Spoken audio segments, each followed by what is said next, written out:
안녕하세요. 인생 열차입니다. 내 친구가 남편의 여자라는 것을 알게 되었습니다. 친구 부부와 우리 부부는 캠핑을 떠났습니다. 아직 아이가 없기 때문에 우리는 아이가 생길 때까지, 인생을 즐길 수 있을 때까지 즐기면서 살기로 한 사람들이죠. 준비해온 음식과 술로 어둠 속에서 이야기를 이어가다 먼저 만취한 사람은 잠들기 시작했습니다. 우리는 항상 이렇게 술에 취해 잠을 자고 했습니다. 알 수 없는 소리가 나를 깨우더라고요. 예감은 틀리는 법이 없나 봅니다. 텐트 밖은 아직 한겨울인데 움직임이 있습니다. 친구와 남편의 행위를 눈앞에서 목격하는 순간 입에서는 헉하는 소리가 나왔지만 두 사람은 들리지 않았는 모양입니다. 내 남편에게 다른 여자의 향기가 난다고 생각한 것은 결혼 6개월 전부터였습니다. 하지만 남편은 평소에 너무나 다정하고 나를 사랑해주는 남자였기에 내가 너무 예민하게 생각한다고 생각했습니다. 남편은 야한 농담도 뜬금없는 소리도 잘하는 남자입니다. 결혼하기 전에는 친구들과 야한 농담을 하는 남편이 재미있고 좋았습니다. 하지만 결혼하고 야한 농담으로 다른 사람에게 말 실수하는 것을 몇 번 보고 난 후 전 남편에게 자제를 부탁했지만 고쳐지지는 않았습니다. 유부남들이 왜 유부녀와 바람 피우는지 그 이유를 당신은 아는겨? 왜 피우는데? 만나다가 헤어져도 뒤탈이 별로 없다는 것이 이유제. 들키면 안 된다는 공동 목표를 가지고 있는 사람들이 유부남 유부녀들이다 말이오. 만약에 돌싱이나 독신녀, 미혼인 여자들하고 바람을 피운다고 해보자고. 헤어지면 유부남은 돌아갈 곳이 있겠지만은 그 여자들은 없다는 말이제. 그때부터 혼자인 여자들은 집착을 하고 못 살게 하니께 깔끔하게 끝낼 수 있는 유부녀를 좋아한다는 말이오. 머리 안 좋은 남자들은 바람도 못 피워. 머리가 좋은 당신도 유부녀 만나 바람이라도 피우고 있어? 이렇게 예쁜 당신을 두고 내가 바람을 피운다고?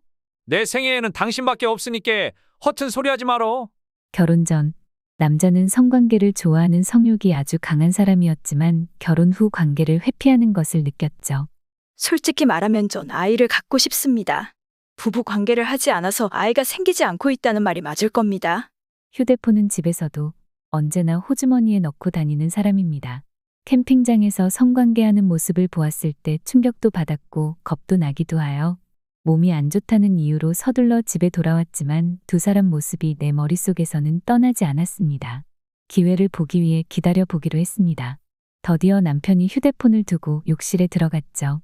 휴대폰에는 비번이 걸려 있었는데 조금이라도 가능성 있는 번호를 조합해서 비번을 풀어보려고 해도 소용없었습니다.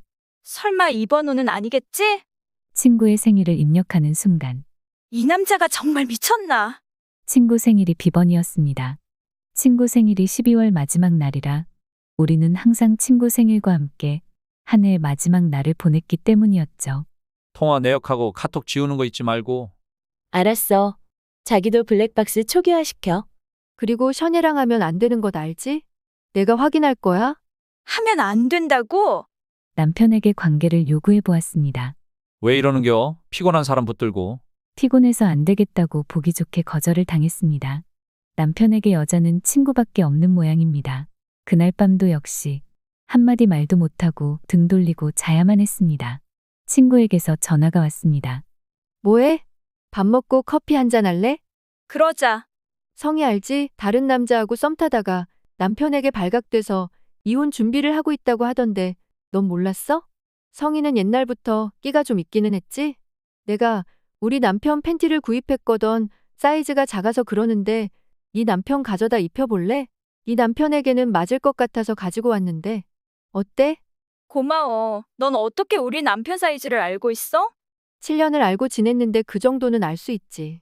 뭐 7년을 알고 지냈다고? 내가 남편을 사귀고 결혼한 것을 합쳐도 5년인데 7년을 알고 지냈다고? 내가 착각했네. 5년이네 5년. 이 팬티 지민이가 당신 주라고 하던데 다음에 만나러 나갈 때 꼭 입고 가. 무슨 소리를 하는겨? 그 팬티 입고 지민이 연예계 가버려. 지민이하고 7년 전부터 알고 지내던 사이라면서? 정말이야?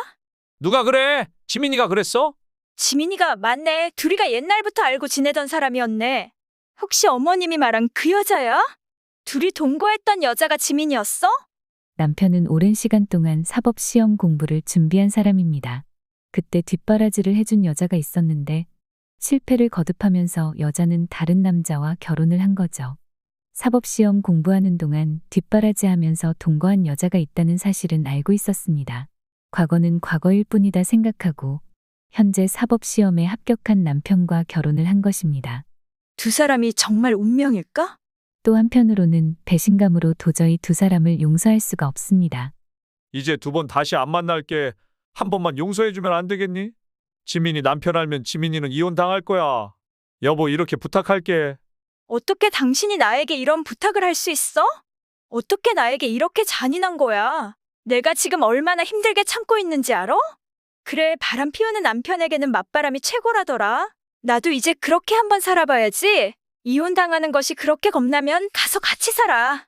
보내준다고 할 때 그냥 가라고. 남편은 오직 친구가 잘못될까봐 걱정을 하고 있습니다. 그래서 비밀을 지켜주면 앞으로 잘하겠다고 나를 설득을 합니다. 이게 어디 설득으로 풀릴 수 있는 문제인가요? 난 도무지 아무것도 모르겠습니다. 누군가 나를 위해 내가 납득할 수 있는 이야기를 해주셨으면 좋겠습니다. 이혼을 원하세요? 그럼 두 사람 사이를 마침표를 찍으면 됩니다. 부부가 끝날 때는 언제나 물음표는 없고 마침표만 있기 때문입니다. 남편은 왜 이렇게까지 친구를 지키고 싶은 이유가 무엇일까? 본인들 잘못을 숨기고 싶어서 그런 거야. 남편을 받아주면 절대 안 돼. 마침표를 찍지 말고 왜 그럴까를 많이 생각해 보시기를 바랍니다. 어쩌면 당신을 잃고 싶지 않고 당신을 지키고 싶은 마음도 있지 않을까요? 세상에서 제일 맛있는 것이 남의 것 훔쳐먹는 것이라는 말이 있습니다. 친구는 이미 남의 여자잖아요. 그래서 남편은 맛있는 외식에 중독이 되었다고 생각하시면 될 것입니다.